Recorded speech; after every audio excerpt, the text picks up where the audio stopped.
C'est un coup dur, c'est un coup dur, les amis, c'est un coup dur, c'est qui se passe. Dans le monde du gaming, les amis, un retour comme ça, bien évidemment, je l'aurais pas pensé dans le jeu vidéo news, les amis.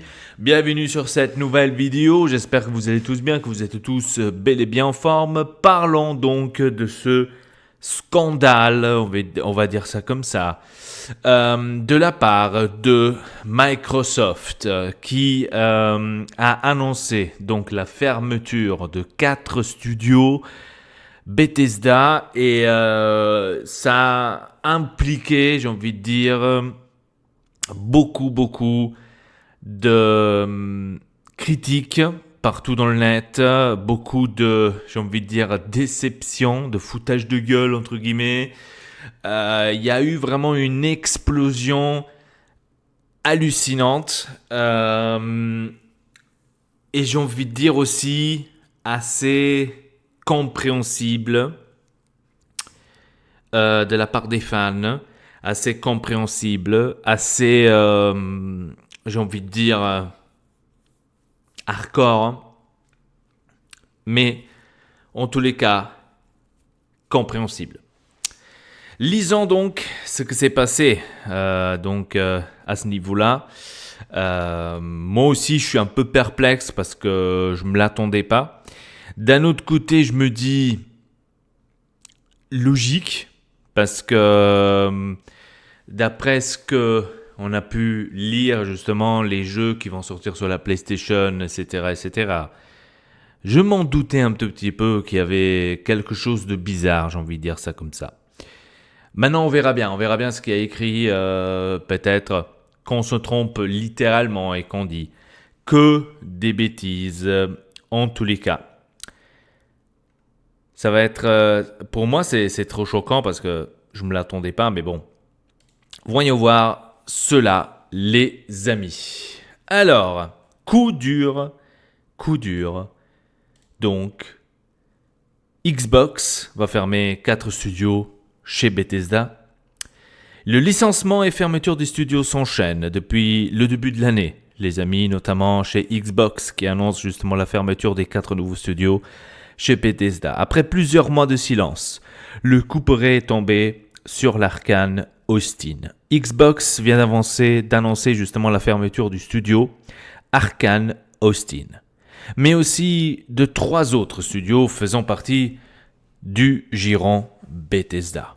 La firme était déjà séparée de plus de 1900 employés. Je ne sais pas si vous vous rappelez, il y a eu ça aussi maintenant ces derniers jours, ces dernières semaines. Il y avait justement cette rumeur et après ça s'est amplifié en c'est vrai, c'est exactement ça, que la firme donc s'est séparée de 1900 employés au début de l'année, suite justement au rachat de Activision Blizzard. Et là-dessus, j'avais lu aussi énormément de choses sur X, et d'ailleurs, ça aussi, on va le lire et on va le voir, hein. Que je trouve cela un petit peu légitime aussi, de vouloir se séparer de autant d'employés, parce que tu sais, bon, t'as acheté maintenant Activision Blizzard, t'as beaucoup plus de personnes maintenant qui sont, on va dire, sous ton capot, on va dire ça comme ça. Et donc, c'est un tout petit peu logique et normal que tu dois te séparer de certains employés pour pouvoir tenir justement le niveau de salaire pas aussi haut. On va dire que jusque-là, c'était un plus ou moins compréhensible. Et après, il faut se dire aussi 1900 employés vis-à-vis à ça ce que eux ils ont. C'est quand même énorme, hein, donc les employés qu'ils ont. Donc enlever seulement 1900 employés, c'est pas autant, hein, j'ai envie de dire. Donc, dans la liste, on retrouve aussi Tango Gameworks, créateur de justement de Devil Winning, Ghostwriting Tokyo et l'excellente surprise Hi-Fi Rush. Vous vous rappelez que Hi-Fi Rush était normalement maintenant conçu pour qu'il sorte aussi pour la PlayStation, hein? Comme par hasard, on ferme le studio. Est-ce que c'est un hasard? Je n'ai aucune idée, hein. Les 2 autres studios, AlphaDog Studios et Roundhouse Games, vont être intégrés à ZeniMax Online Studios après leur disparition.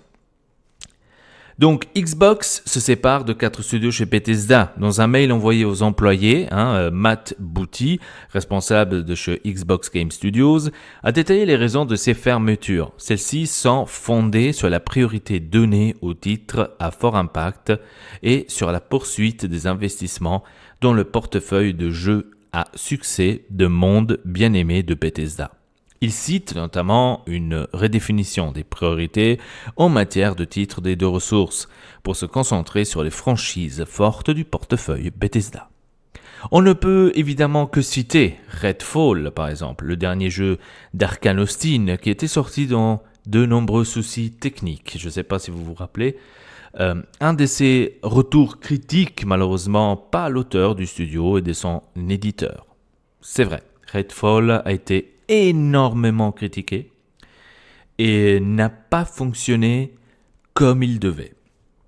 Donc Xbox, avec Phil Spencer, ont peut-être pensé que là il y a certainement quelque chose à faire ou pas. Donc s'il n'y a rien à faire, on laisse tomber. Et donc c'est un petit peu, on va dire, compréhensible que cela aille de cette direction. Même si c'est triste, bien évidemment, parce que c'est des petits studios, il ne faut pas l'oublier. Donc, voilà.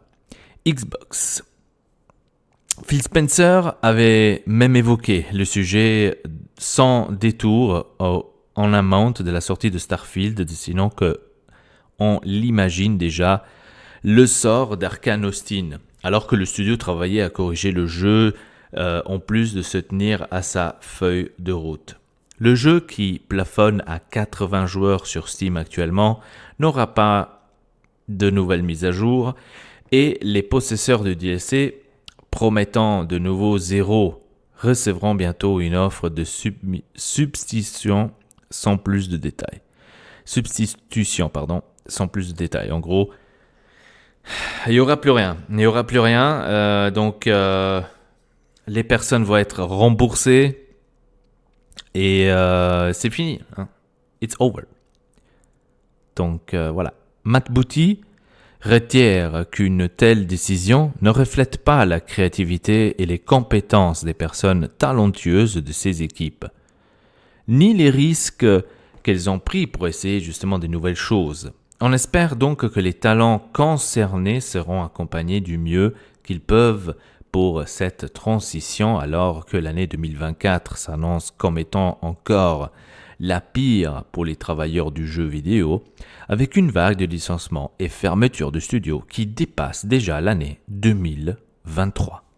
C'est vraiment assez triste, j'ai envie de dire. Vraiment, j'ai envie de dire. Et on pourra aussi dire que c'est un jour noir pour les jeux vidéo. C'est ainsi que nous pourrions donc facilement définir la date du 7 mai 2024, synonyme à une fermeture définitive de 4 studios, justement, autour de Microsoft à la globale. Donc, c'est une décision que, malheureusement, personne ne se l'attendait. Et Thomas Mahler, donc le PDG de Moon Game Studio, ne veut pas avoir un destin similaire, bien évidemment, maintenant, parce que il commence à avoir peur. Donc, celui qui porte également donc la casquette du CEO chez Moon Game Studios s'est en effet senti concerné de la mesure où plusieurs éditeurs sont souvent venus frapper à la porte pour que son studio fondé en 2010 vienne garnir les rangs des différents intéressés. Si Thomas Mahler a toujours pris le temps d'écouter les propositions de ces derniers, il n'a jamais donné suite à aucune d'entre elles. La raison, éviter à tout prix de dépendre d'un grand Manitou et de subir la même destin que Arcane Austin, Tango Gameworks, Alphadox Games et Roundhouse Games, donc les 4 studios qui ont subi maintenant le sort de la fermeture. Donc en gros, Thomas Mahler, il s'est dit, je préfère plutôt rester, on va dire, seul, ne pas avoir un partenaire grand comme Microsoft ou comme Sony ou je sais pas, pour qu'après avoir le même sort que ces 4 studios-là, que je répète, c'est des petits studios, mais qui ont peut-être, ou qui avaient peut-être le potentiel de pouvoir sortir quelque chose de grand et que finalement, à cause de cette décision de Microsoft, cela n'est plus possible. Hein? Donc Mahler a déclaré sur le compte X avoir particulièrement marqué par des nombreux achats de studios effectués par Electronic Arts dans les années 90, achats qui conduiront finalement la plupart d'entre eux vers une fermeture définitive. Bullfrog Productions par exemple, Origin Systems, Wildfoot Studios ou encore Visceral Games ne s'en sort que c'est quelques exemples bien évidemment de tous les studios qui ont fermé aussi après l'achat par exemple de Electronic Arts. Hein. Donc, qu'est-ce qu'il avait écrit donc, sur le X? Il a écrit « À tous ceux qui me harcèlent depuis des années pour savoir pourquoi nous n'avons pas permis à Moon Studios d'être racheté par un grand éditeur, voilà pourquoi. J'ai vécu les années 90 et j'ai vu ce qui s'est passé lorsque les petits studios ont été acquis par EA. Plus jamais ça. Et donc, c'est un peu normal que lui, il a un tout petit peu peur par rapport à cela. Hein. Donc, c'est compréhensible absolument à 100%. Hein. Je suis à 100% derrière lui. Hein. Je ne dis pas le contraire. Je ne dis pas non plus « Ah ouais, mais bon, c'est un gros mytho. » Comme la plupart, après, ils pensent ah ouais, de toute façon, il va vendre. Hein. De toute façon, allez, on s'en fout. Hein. De toute façon, il va vendre. Ben non, finalement, lui, il est là, il se dit non. Non, je suis pas d'accord avec ça. Je suis pas d'accord que vous devriez fermer, vous devriez faire cela comme ça. Hein. J'ai retrouvé sur X une belle publication, j'ai envie de dire, que je suis sur X, donc il s'appelle jxlregxboxornot.fr. Et donc, il dit que justement, il n'est pas d'accord avec ces fermetures-là et que, voilà, surtout que maintenant il y aura l'annonce de Nintendo, c'est pas aussi facile que cela. Hein. Franchement, je peux bien le comprendre parce que finalement, quand on voit justement tout ça, toutes ces fermetures à droite et gauche, je peux bien comprendre que cela n'est pas, on va dire, du tout, voilà. J'ai un autre sur X qui a écrit Xbox Game Class, il s'appelle « J'ai aucun mot, à part désastreux et incompréhensible ». Mais c'est pas possible. Xbox, il était sur un bon mood depuis plusieurs semaines. Et bim, à croire qu'ils s'abordent eux-mêmes en permanence dès qu'il y a une succession de bonnes nouvelles. Il y a intérêt d'avoir des sacrées explications par la part de Xbox P3, etc. Donc il a marqué Phil Spencer, hein, donc Xbox P3 c'est Phil Spencer, etc. etc. Jusqu'à présent, Phil Spencer, il n'a rien dit sur son compte X. Hein. Bien évidemment, les gens attendent des explications, bien sûr, de leur part pour savoir un petit peu, oui, qu'est-ce qui se passe là finalement chez Xbox là, parce que voilà, si on regarde sur son X, si on regarde maintenant un tout petit peu les commentaires, c'est en train d'aller vers cette direction-là. Et Phil, qu'est-ce que tu as fait là? Phil, qu'est-ce qui se passe? Phil, pourquoi tu as fait ça? Phil, voilà, c'est un peu, voilà, c'est difficile. C'est difficile. Franchement, je peux le comprendre. Voilà. Aaron Greenberg qui a écrit Hi-Fi Rush a été un succès retentissant pour nous et nos joueurs dans toutes les mesures et attentes clés. Nous ne pourrions être plus satisfaits que cette équipe de Tango Gameworks a livré de cette version surprise. Et ouais. Ok. Il avait dit ça le 21 avril 2023. Hein, les amis. Et aujourd'hui, où est-ce qu'on est? Où est-ce qu'on est aujourd'hui? Eh ouais, over. Et donc ça, c'est vraiment triste, les amis.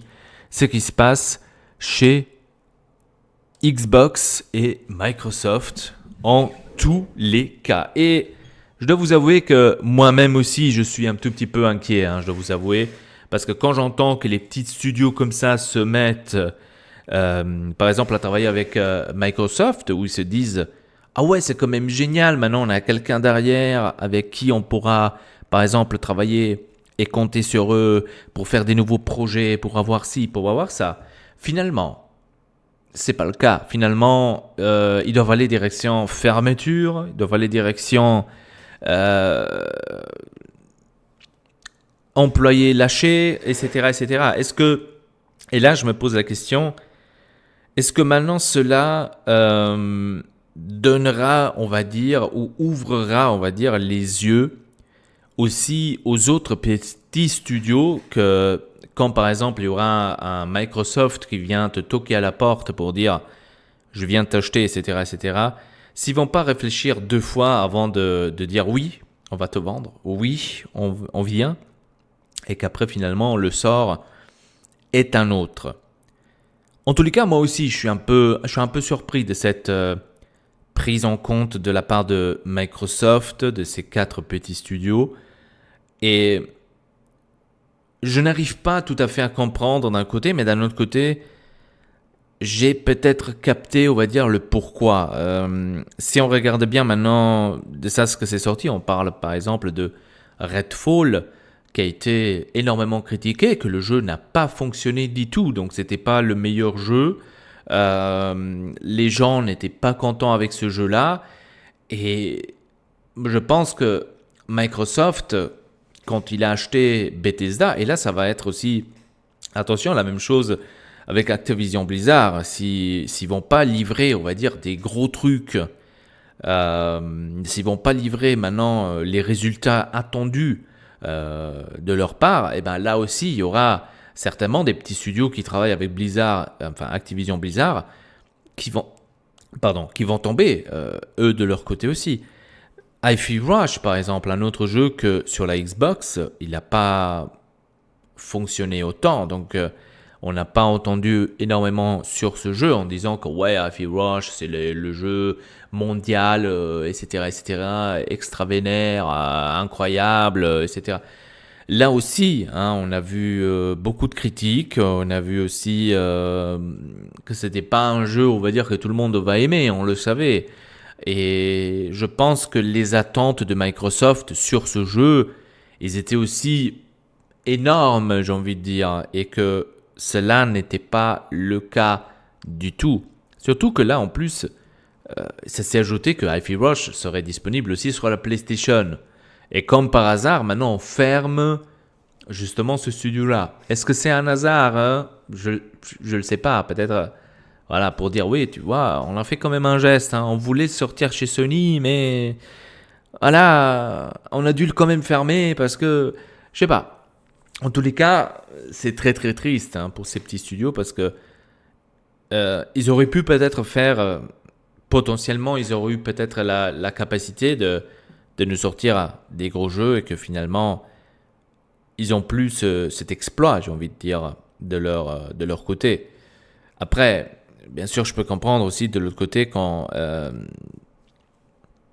t'as d'autres CEO qu'on a vu tout à l'heure, qu'on a entendu, enfin que vous avez entendu tout à l'heure, que j'ai lu, qui se dit, voilà, finalement, c'est pour ça que je ne vends pas. C'est pour ça que je ne vends pas aux grands.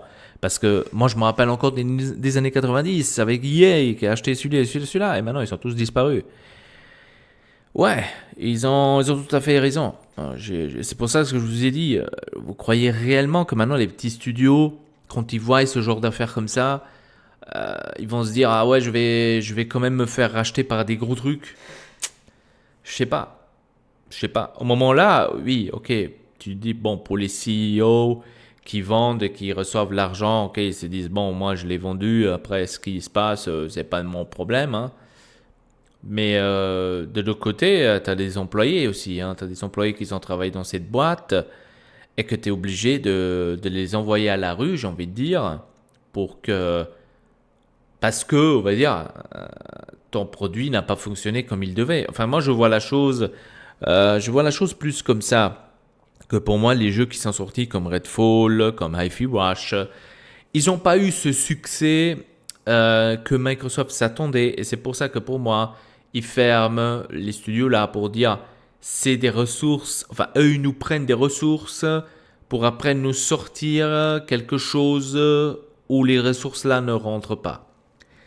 Après, l'autre question que je me pose, c'est pas peut-être aussi le problème avec le Game Pass. Les petits studios n'arrivent peut-être pas à survivre, j'ai envie de dire, avec la politique du Game Pass. Que les personnes ont le jeu tout de suite Day One gratuit sur le Game Pass, qu'ils doivent rien payer, etc., etc. C'est ma question que je me pose, en tous les cas. Comme vous avez entendu, Redfall, il n'a que 80 personnes sur Steam actifs. Vous voyez ce que je vais arriver. Donc de tenir un genre de jeu comme ça, active, et dépenser encore d'argent là-dessus, ça sert royalement à rien. Et je pense que personne se dirait ah ouais, on va le garder parce que c'est un petit studio, allez, on le garde. Non. Je pense que Microsoft pense plus vers le business. Si ça fonctionne pas, tant pis, on va fermer. Hein. Donc, mais c'est clair que c'est triste et ça m'a choqué en tous les cas parce que je pensais que dans cette année 2024, on aurait, on va dire, une pente qui augmentera, qui deviendra, on va dire, plus positive niveau jeux vidéo, mais j'ai comme l'impression que aussi dans ce domaine-là, j'ai envie de dire, il n'y a pas énormément qui bouge, hein. Surtout pas début de l'année, il n'y a jamais énormément de choses qui bougent. Il y a tout fin d'année qui arrive, hein, toujours septembre, octobre, novembre, c'est toujours des mois hyper chargés. On l'avait justement l'année passée, vous vous rappelez, qu'il y avait un jeu après l'autre qui sortait, Spider-Man, Starfield, le nouveau Super Mario, et ça, et ci, et là, et main. Enfin, je me dis, mais il y a tout le monde qui vient en même temps là, mais comment ça se fait?